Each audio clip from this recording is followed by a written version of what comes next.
was high ambulance sirens outside there. So I had to stop.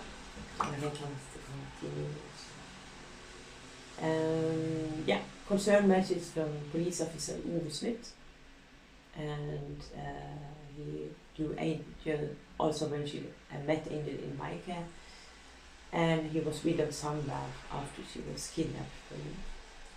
Concern message in the case of Angel Maria Michaelsen, born 11/9/2006.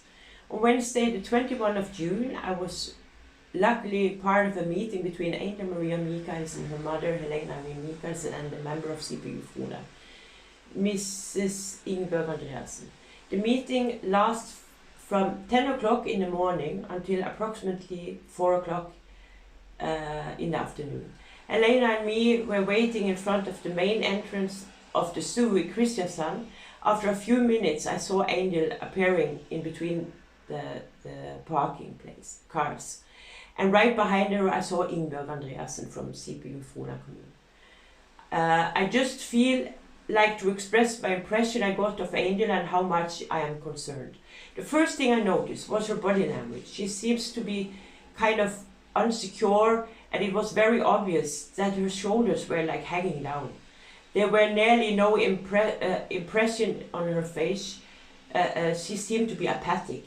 And one thing was very obvious. Directly when she came our way, she was having a big wound on her upper lip. I know from my own experience that this kind of wound is coming up when a person is not feeling well due to stress or other forms of pressure. During Angel was saying hello to her mother, I used the time to talk to Ingeborg Andreasen, and then I was so happy to see Angel again. I wrapped my arms around her and we said to each other that we missed us. Already in that very special moment, I felt how skinny she was.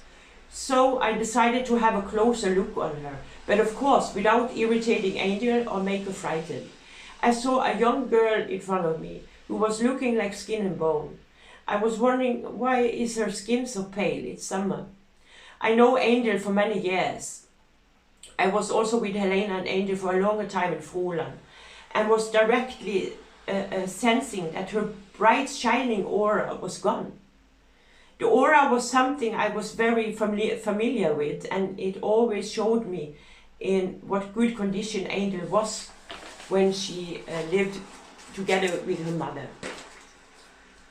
Further on, I noticed that it was obviously difficult for Angel to hold eye contact.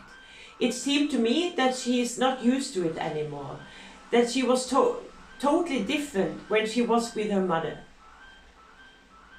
During the visitation of the zoo in Kristiansand, Angel, Helena and me were taking place in a wagon to see a little theater show where human beings weared animal costumes and playing theater there.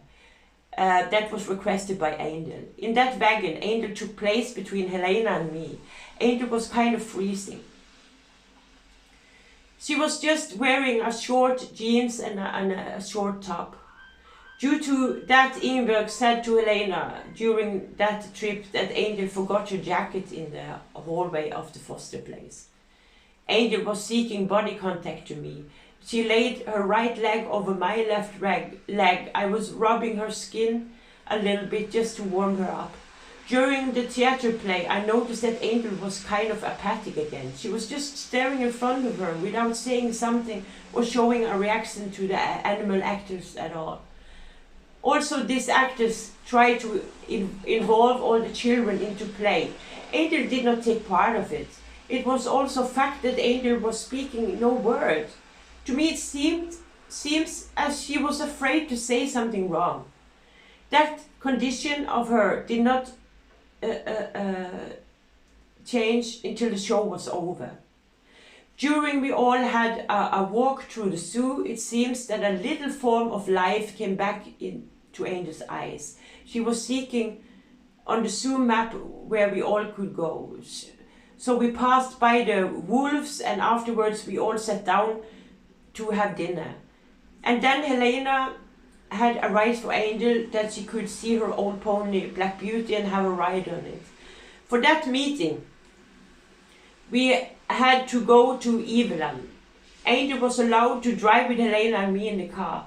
Due to the nice weather, we had the top rolled down on the cabriolet, and Angel and Maria was wearing a jacket of Ingeborg on her.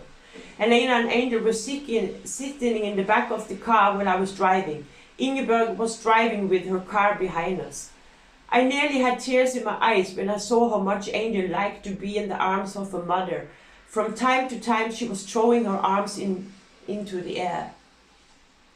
Helena and me had the same feeling. In that moment, for us, Angel seemed to feel free. At these precious moments when she held her arms into the air. I observed that Angel was also waving to Ingeborg from time to time. When we arrived at the farm where Angel's pony is living now, she was so happy. It was so easy to see that. Beside that, Angel said to her mother while she was riding her pony, "Mommy, this is the nicest day of my life." At the end of the meeting, I was overwhelmed to see how Helena and Angel said goodbye to each other. It was so obvious to see that Angel doesn't want to be departed from her mother. She was wrapping her arms around Helena and her whole body was close to her. It touches my heart to see what kind of grace Angel and Helena handled this. After I was holding Angel in my arms and we told each other we love each other, Angel went into the car of Ingeborg Andreasen. I noticed that Angel did not look to Helena or to me, my person. She was staring to the ground like she'd been giving up. In the conclusion of this concern message, I want to point out that I shared enough time with Angel Maria in the past. I have seen her in all kinds of her ages. I was able also to play a lot with Angel and to share time alone with her, but also in company with Angel and her mother. I have never seen Angel Maria in such a poor condition like she is now. And now I notice her and how I notice her in parts of this meeting. I am personally totally worried about her psychologically and physically conditions since she came in the foster home. To me it seems that the bright parts of her personality and the sparkling and shining aura she had when she was with her mother is kind of blocked out or not constantly there due to the circumstances she has in the foster home. I'm really thinking of possible reasons which is responsible for the obvious changes of Angel Maria. To me, it is absolutely clear that it has to do with the terrible situation that Angel is departed also from her mother. It still warms my heart to this moment while I'm writing these words to see and feel how much love there is between Angel Maria and her mother. And of course I'm thinking about the fact that the changes of Angel have to do with her life in the foster home and life situation in the foster home. To make it clear once again, I have never seen Angel like this throughout all the years, and due to the love I carry for Angel Maria inside my heart, I have to reveal that I feel pain inside of me. It is hard for me to concentrate on my daily things, and very often I have the picture of Angel Maria in front of me, like she is now, and I wish so much from the deep of my heart that I could do something. Ove Smith, a police officer, Düsseldorf. Free Angel Maria and let her go.